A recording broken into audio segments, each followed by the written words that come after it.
painting, if I'm correct, is actually two pieces. I call them duets. It's probably a better term for it.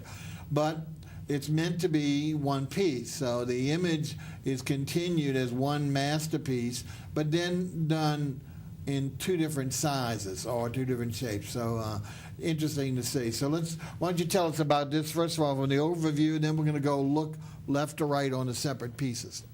This duet is called Resources 1 and 2, and What About Tomorrow is the subtitle.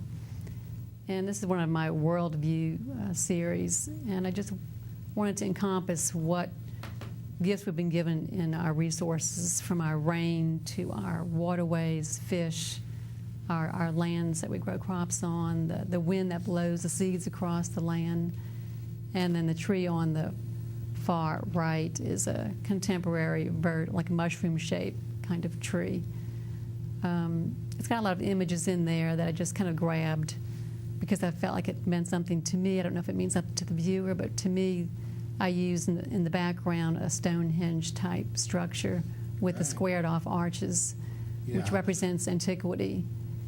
And then the modern version of that would be that the rounded arch a little bit in front of that would represent more modern.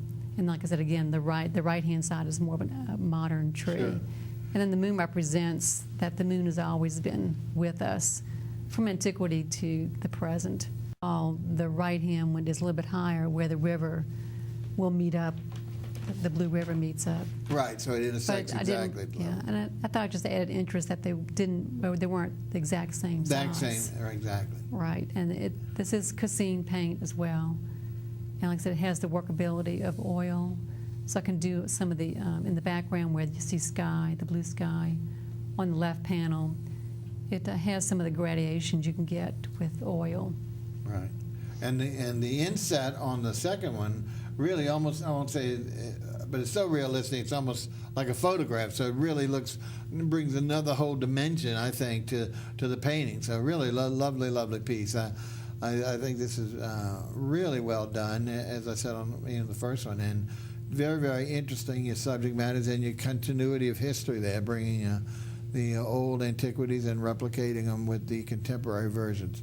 And so the camera also is picking up some of the gloss vertical lines I put around the tree, which I guess when you walk in different areas, it would look just brown or dark green, but it depends on how the light plays on it. You may see it as silvery because I put the gloss finish on top of it in a vertical fashion.